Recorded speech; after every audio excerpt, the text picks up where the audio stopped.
everybody, and welcome back to the channel. My name is Brianna, and this is 4 Paws in a Book. I make book and lifestyle related content, so if that's something that you're interested in, make sure that you hit that subscribe button down below. Today, I am here to talk about the self-published fantasy blog off, or SPFBO.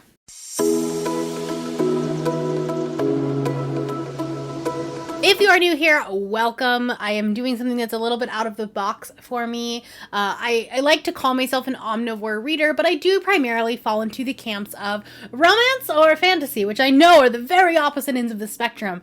I like my contemporary fluffy romance, and I like my fantasy. I don't know, like...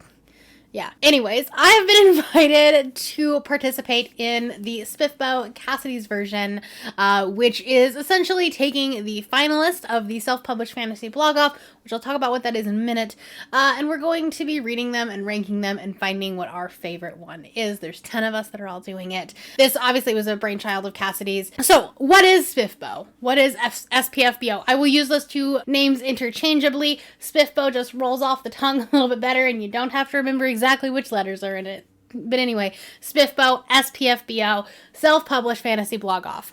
It is a competition that's designed by Mark Lawrence on his blog, and it is essentially trying to help promote self-published fantasy books that are coming out in that year or have just recently come out. So this competition starts with 300 entries. People can submit their book into this if it meets the following criteria. It has to be published in the current year.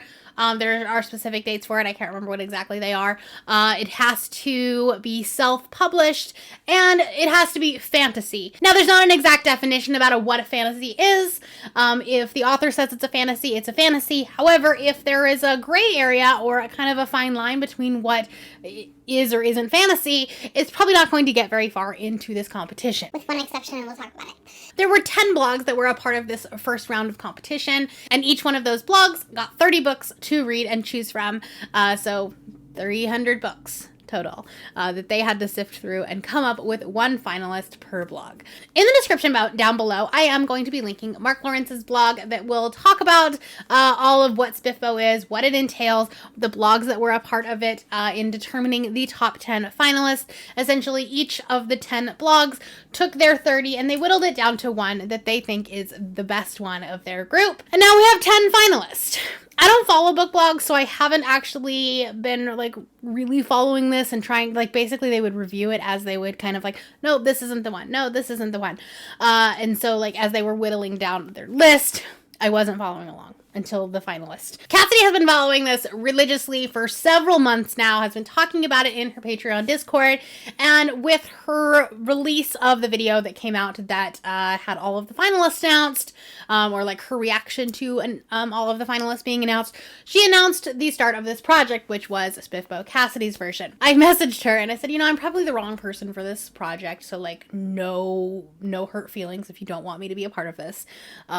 But I think it would be fun. I think I'll probably do it anyway on my own. I'm definitely not as well versed in the fantasy genre as some of the other people that are doing this project with me. But it should be fun to see the predictions and the reactions and stuff like that. We've already talked about our predictions within our group. Mine are very different than most people's, and I think that that's just going to be fun. So in today's video, I'm going to be talking about the 10 finalists, and I'm going to be ranking them from my 10th to my favorite as far as my predictions. Then over the course of the next couple of months, I will be doing a vlog series where I will be reading 2 in each vlog, and they're randomly selected. I have a mug of chaos that is just like, I'm just picking them because I didn't know how to choose them otherwise. So that's gonna be fun. Stay tuned for that. I'll have a whole playlist as we kind of get along, as we go along with this. So there's 6 months to read all of these. 5 months now because we're 3-ish weeks into this project. But in this video, I'm going to rank them as far as what my predictions are and talk to you a little bit about what each of the books are. They're all self-published, so most of them I knew nothing about prior to this project. But that's okay. We love a new project. We love learning about new books. It's going to be a good time. Okay, my 10th place prediction is Fire of the Forebears by L.A. Buck. This is a very classic fantasy style. There's rebellions. There is like family legacy, all of this fun stuff. It's just pitted against one another with people and country they love in jeopardy. The daughter of a deserter and the son of a king have a chance to fulfill their forebears' legacy or destroy it entirely.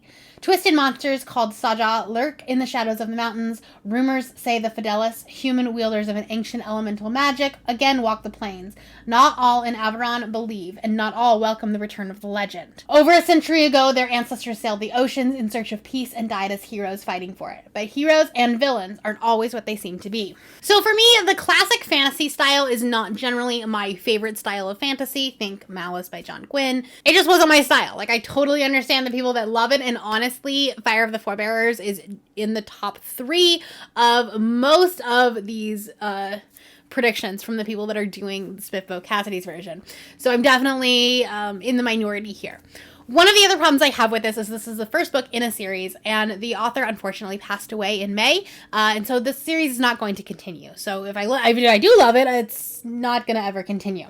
I have heard from people that have already read it that it does read as a standalone, and so like it does have a satisfying ending, which is good. That would really suck if it had a cliffhanger. Just for me personally, this synopsis doesn't give me a lot of buzzwords. It doesn't give me a lot of things that like I necessarily will love about a book. I do like the fact that it's probably 2 POVs, and it's not going to be like a super large cast of characters, although I haven't picked up that book yet, so I don't know if I'm correct in that, but it does seem like there are 2 main characters, which is good, because that's about the level of POVs that I enjoy in a fantasy book. I don't like the larger cast of characters. In my number 9 slot, I have Tethered Spirits by T.A. Hernandez, another one that a lot of people have on the top of their list, which scares me a little bit that I'm not going to like it as much. So this is another book with a smaller-ish cast of characters. It looks like it has 3 POVs, which is good. We have a man who has no memories of his past, or has lost memories of his past. There's a plague that has cursed him.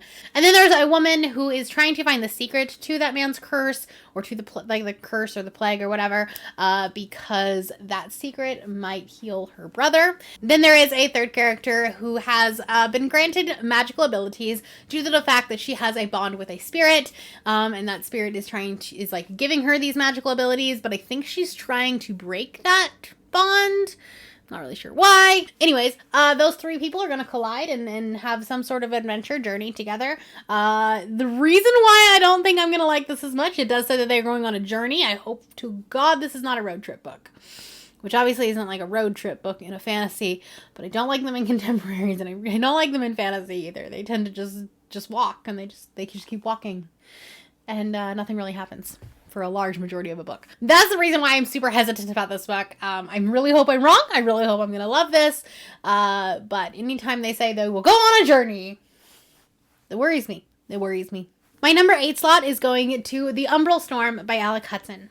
This is a Chosen One fantasy.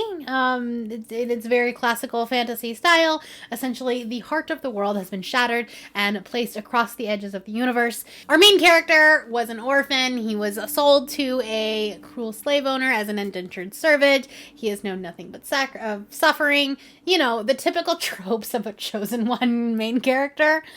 So it seems like it's going to be a little bit of a tropey book. Of course, he's going to be the one to save the world. He's going to be the one to save the kingdom, whatever. He's going to be a major player in this game. First off, this book is over 650 pages. Scares me. Second off, there's already been someone in our group that's read it and did not like it. And they read a lot of fantasy. So that scares me. Third, it seems like it's just going to be a very classic Chosen One trope. So maybe I'm wrong. Maybe I'm really hoping that it's not going to go the way that I think it is.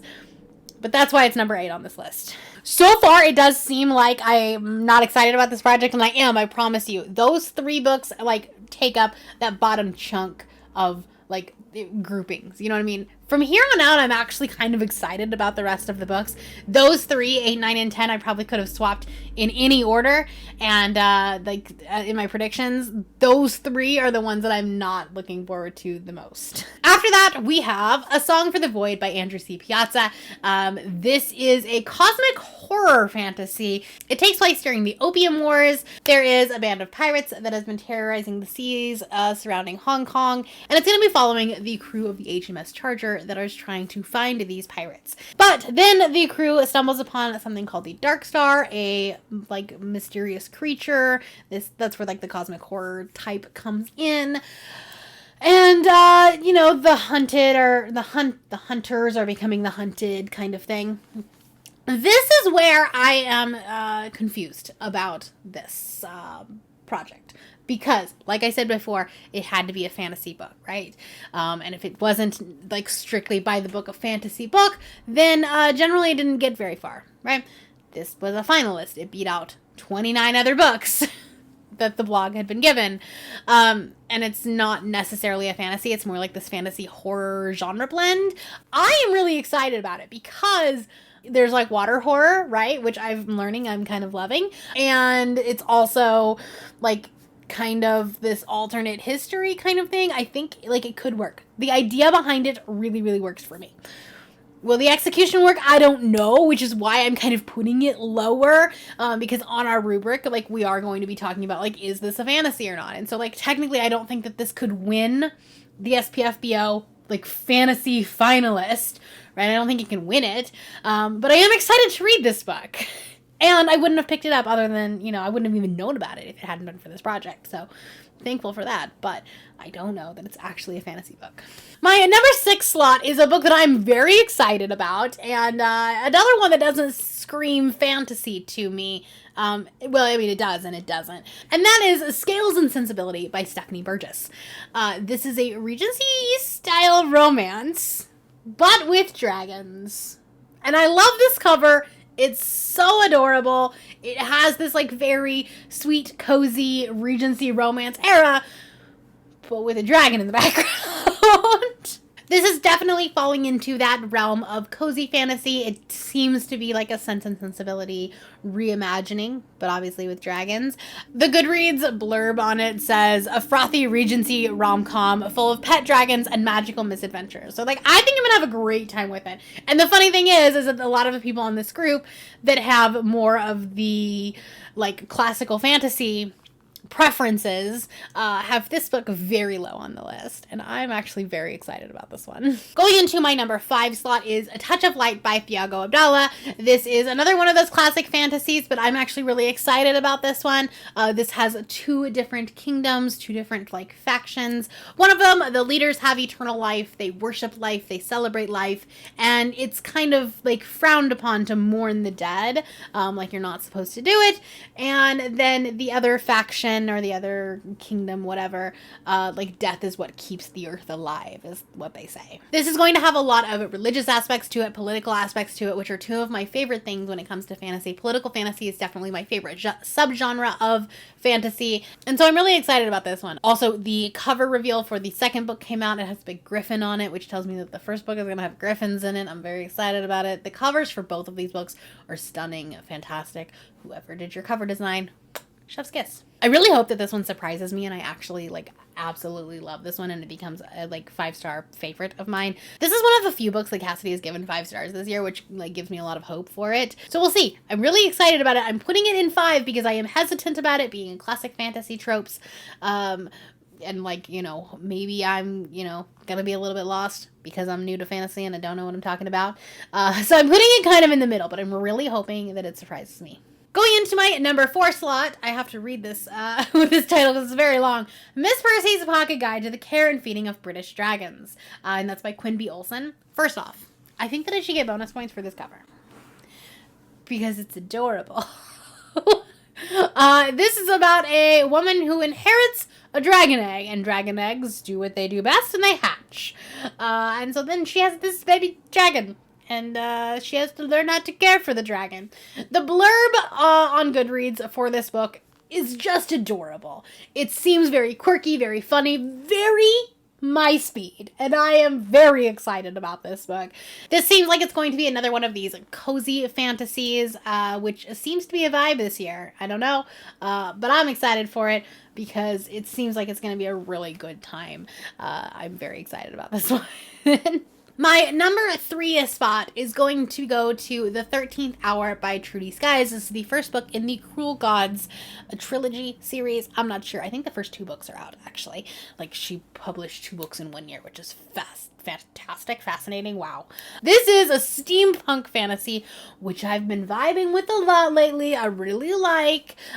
So, very excited about this one. Basically, the Cruel Gods rule over the steam-powered city of Chime, and one of the main characters ends up having this magical ability and accidentally kills a mortal's soul. Oops, my bad. And then the other person ends up having to hunt her, I think, so that the cruel gods do not find her. She becomes, like, you know, the most wanted. I have a feeling this is going to have a romance in it. It is an adult novel, even though, like, the concept seems a little bit YA to me. It is adult, so I'm hoping, like, as long as the characters act like they're adults, we're going to really love this book.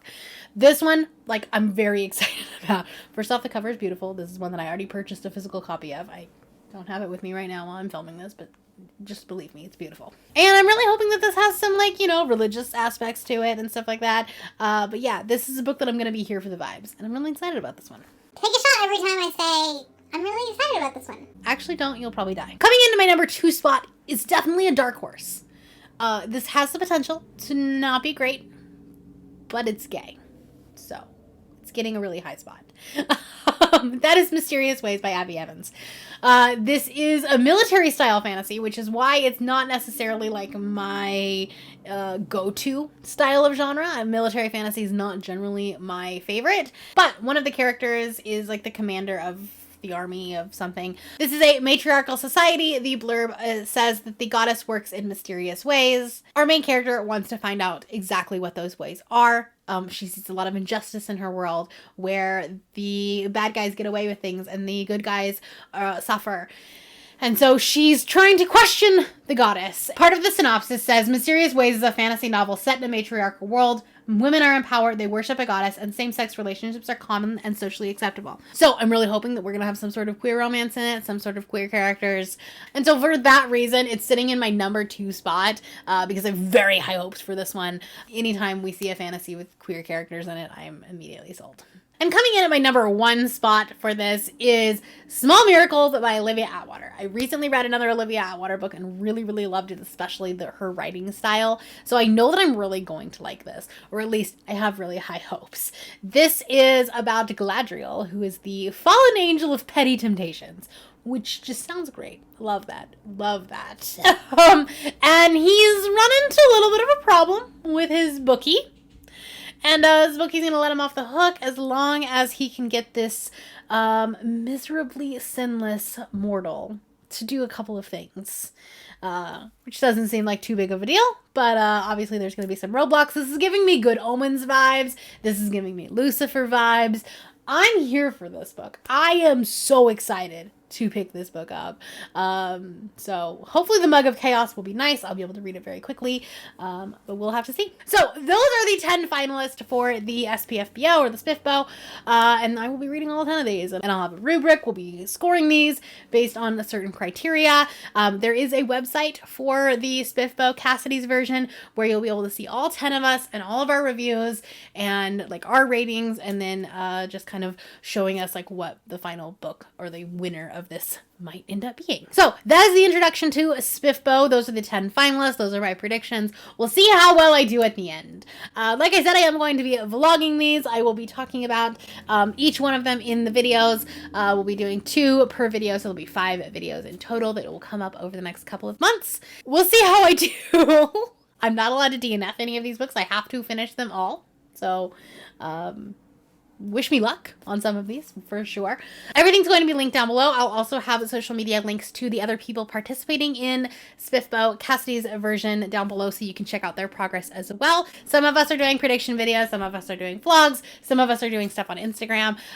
So we have a really good variety of things. So very excited about this project, and we'll see how it goes. That is all I have for you today. If you are new here and you have not yet subscribed, there's a little red button that you can do so down below the video. If you'd like to hang out with me more, as always, the links to my Instagram, Goodreads, Twitter, and my very own Patreon are linked down in the description below. Thank you for watching, and I will see you next time.